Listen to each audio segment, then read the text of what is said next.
Alright, well, the entire world is a pale garden. Now, at nighttime, that's going to be very dangerous because of the creaking. But right now it's just like a normal world. And in any normal world, my only goal is to beat the Ender Dragon. So let's just start by getting some wood. For the first time ever, I mined down a pale oak tree. Then I jumped down to a cave, made a couple of tools, mined up some stone, made a pickaxe, an axe, and a furnace, and then I was ready to form a plan. Alright, now since I'm in a cave and I have some basic tools, I think I'm just gonna go back up to the surface and see if any mobs spawn, and then I'll try to find some iron so I can get tools and armor and be a bit more protected if it does come nighttime. Let's go. Okay, first, the falling leaves are really cool. But that's a ruined portal. No way. Oh, I hope there's enough iron to make a pickaxe. No iron, but a golden apple, a helmet, a hoe, and a fire charge. I'm gonna need to get some iron because 3 gold blocks. Yeah, I can't pass that up. Off I went to go back to the cave and mine up some iron. However, I wanted to get some food first because being in a cave without food is pretty dangerous. However, I quickly discovered a new challenge. Alright, so after running around for a bit, I've discovered that I don't think passive mobs actually spawn in this biome. Oh, that means my golden apple is the only food I can eat until I have the nether open, so let's get to that. Zombie spawn.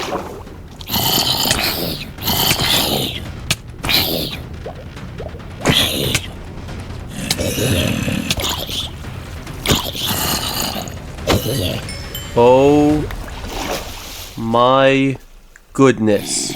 This is probably my only source of food.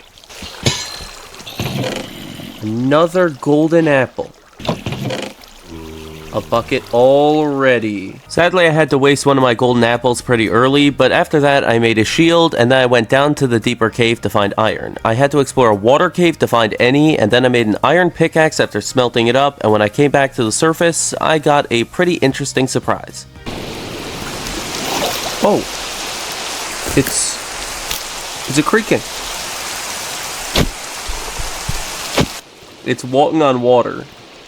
Bro, what? After my meeting with the Cretan, I returned to the ruin portal and mined up all 4 blocks of gold. Yes, it was actually 4 and not 3. And then I really needed to find some lava, diamonds, and armor. I think I'm just probably gonna dig straight down. That seems to be the best option here. So I mined straight down and straight into a cave. This cave was chock full of iron, and I even found diamonds immediately after emerging into a bigger cave. I found some gold and ate my only golden apple, and eventually found my way to the bottom of the world where I could actually get to the nether. Alright, well, I'm at the bottom of the world now.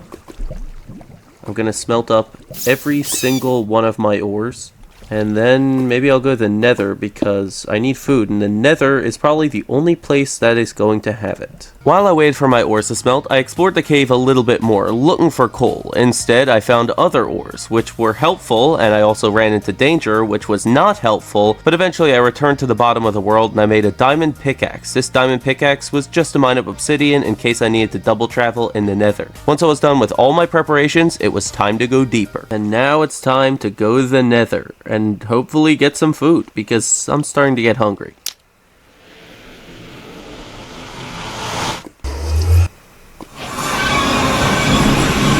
Alright, I'm in the nether. Now it's time to go find some piggies, trade away my gold, then find a fortress, and beat this game.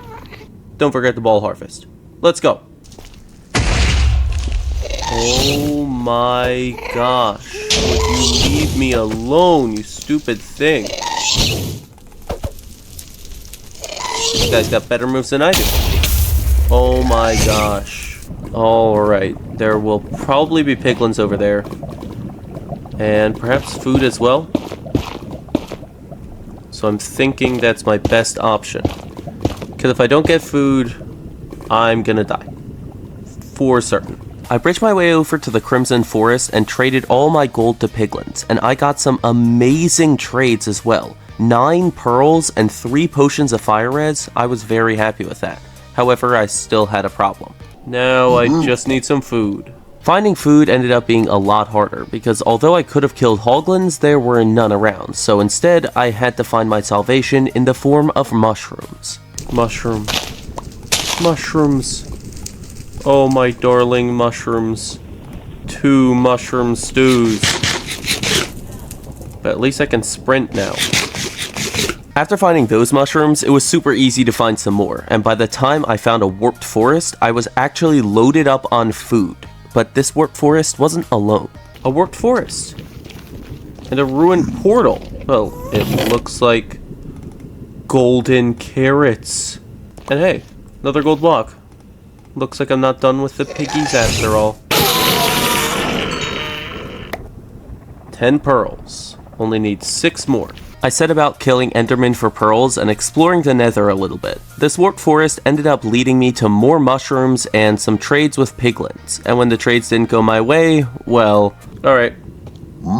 Goodbye, piggies. Back to the ball harvest. And back to the ball harvest I went. I found Endermen, killed them, and took their balls because I'm a terrible person, and that is exactly what Minecraft is all about. After I had 16 pearls, I ran around looking for a fortress, and it didn't take me that long to find one. Oh. That's a fortress. Wonder what it's doing down there. After carefully making my way down to the fortress and killing a few blazes for a few rods, I tried to find the blaze spawner. However, this ended up being very hard to do. And when I eventually did find it, there was just one tiny problem. So the blaze spawner is right here. The only problem is just the fact that, well, there's lava literally everywhere.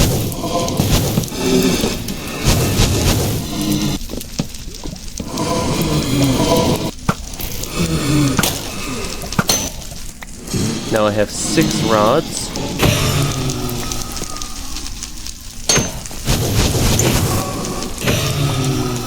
That's 8. And if this guy drops, I'll leave. And now I'll make my portal back to the overworld. If I go to the overworld and it's nighttime, I will immediately die. So let me just make sure I have a bed, just in case.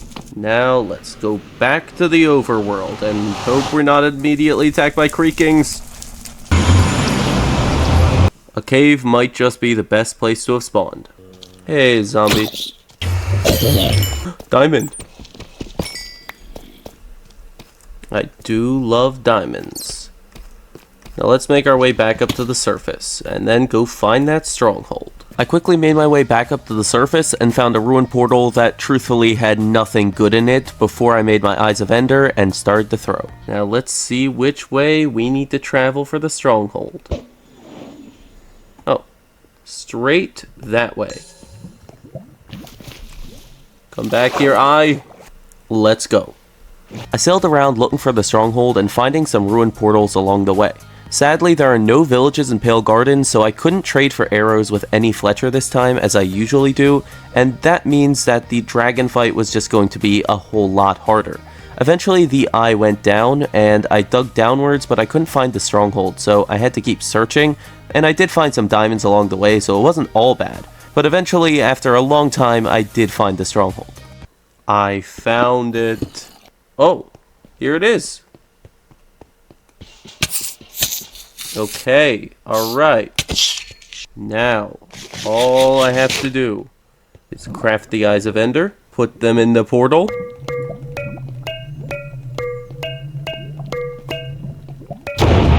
and making a sword, an axe, and even a helmet.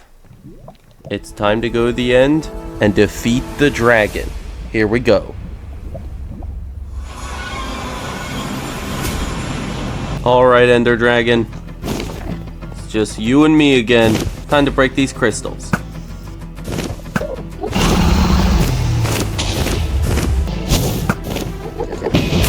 How many more towers does it have?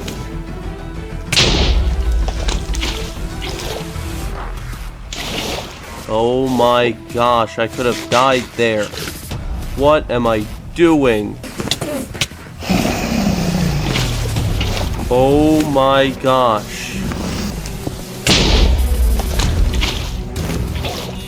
Which one are you healing from, dragon? That one. Alright.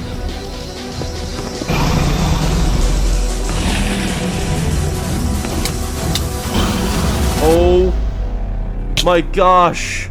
No! Well, I lose.